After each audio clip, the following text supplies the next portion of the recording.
Bonsoir à tous. On va commencer avec l'analyse des coachs. We begin with you, Mr. Stokes.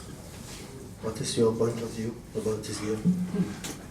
I've shortly talked before we come in. Michel was right. The first half, normally they can make the result higher than 1-0, and then the game is over. We are a little bit lucky first half. We came good in the game. The first 10-15 minutes was good from my team, but then later, I don't know why, we lost the confidence to play football. We make a lot of mistakes in passing. We had not the control in our game, and then we built up the opponent with our mistakes. But then you see the quality what this team has. Yeah? You saw it not today, you saw it also in the past, in the international games.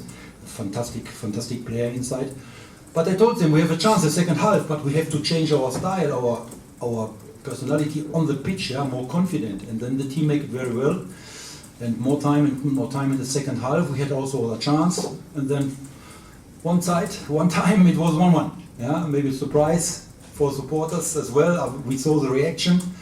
Yeah, they are not so happy then with this result, but then later on we can win also the game, they can win the game. It was an open game, both teams, you saw it, they would like to win, but then when you have your 3 minutes, yeah, in the extra time you cannot lose this game. This is a pity. This is a pity, but with a very easy mistakes, and from my best player, yeah, play the ball through the middle and use the ball counter-attack goal. This is a pity for the team.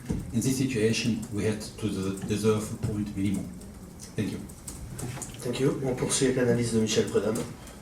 Là, c'est vrai qu'on en a parlé avant, en montant ici, que une fois de plus, ce match aurait dû être plié au repos. Après un début, je pourrais dire hésitant, mais c'était plutôt un début d'analyse. Certes, se présentait dans une composition un peu spéciale par rapport à ce qu'on avait vu les semaines dernières, sans véritable attaquant de pointe, avec 3-5 derrière. Donc il fallait reconnaître comment le cercle était disposé pour être capable de lui faire mal. Donc c'est un round d'observation au début. Et après, on a déroulé. J'estime qu'à ce moment-là, on a fait un match plein, extraordinaire, de mouvements, d'occasions de but, de pressing haut, de pressing après perte de balle où on empêchait vraiment l'adversaire de sortir et où on l'étouffait. Malheureusement, les buts ne tombent pas et ce match n'est pas décidé. Donc en face, il y a un entraîneur, je crois, qui connaît son métier. Il se dit, je suis mené à 0, je vais amener des avants. Il en a amené 2 puis 3. Et des gens frais quand même avec certaines qualités. Et comme la nervosité s'installait un peu partout, Asclessa est dans un rayon de 5 km autour du stade. C'était assez compliqué pour nous parce qu'il y a eu une période du match où le cercle aurait pu nous tuer et faire 1-2.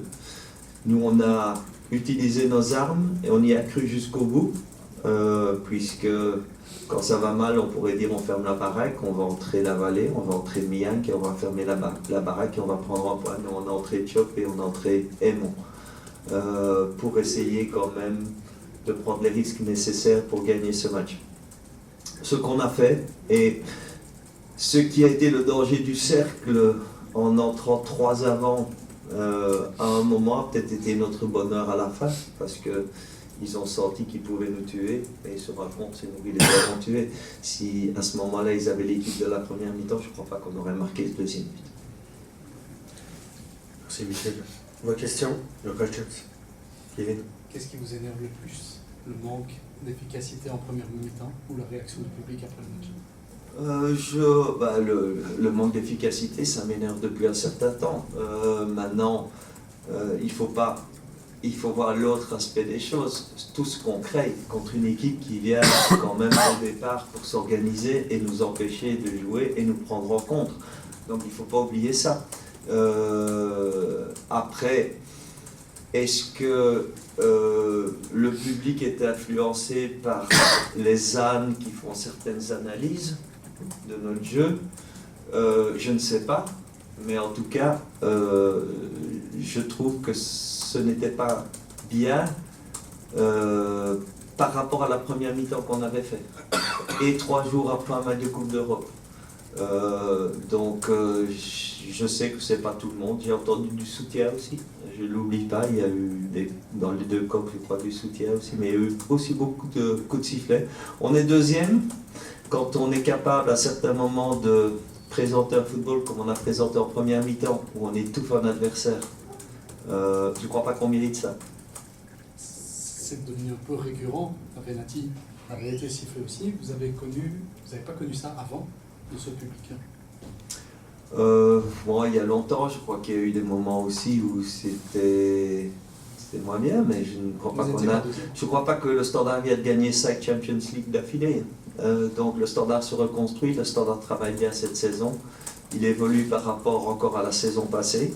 Vous le savez au nombre de points, vous le voyez au niveau du jeu. Maintenant, si on pense qu'on va aller gagner 0-4 à Guimarães et qu'on va en mettre 10 au cercle, il faudrait peut-être regarder d'autres matchs aussi. Moi j'en ai vu d'autres dans le championnat de Belgique où on ne voit pas ce que nous on preste, même dans les équipes de pointe.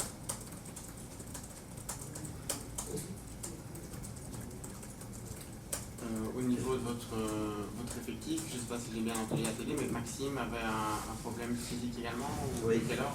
Maxime a un problème au ischio. Et Boljevic est malade.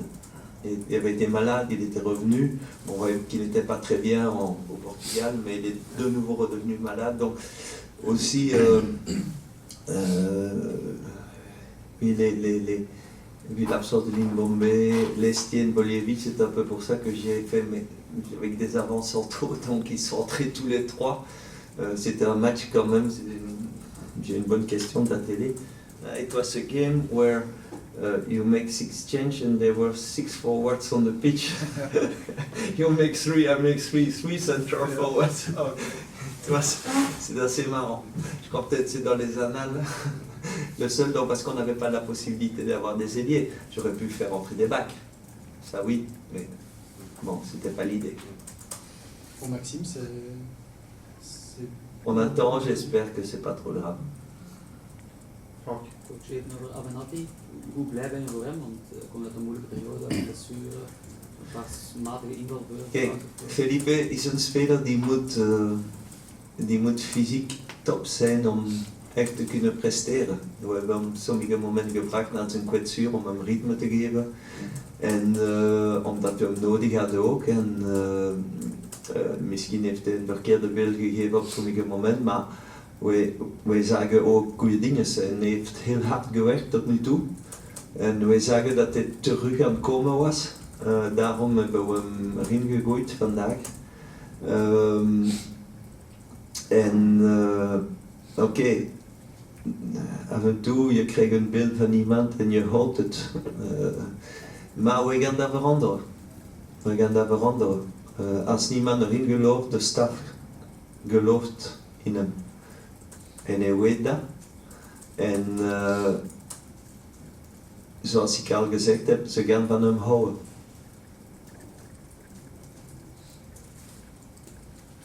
Et concernant Obi, il a fait la deuxième mi-temps avec un... Il a pris un coup en première mi-temps, donc il avait assez mal. Il a dit qu'il pouvait continuer, le docteur a donné le feu vert, mais voir ce qui allait se passer. Mais bon, le problème d'Obi était un coup, plus on sait qu'il ne tiendra pas encore pour le moment 1h30. Plus de questions? Merci à tous, bonne soirée. Merci.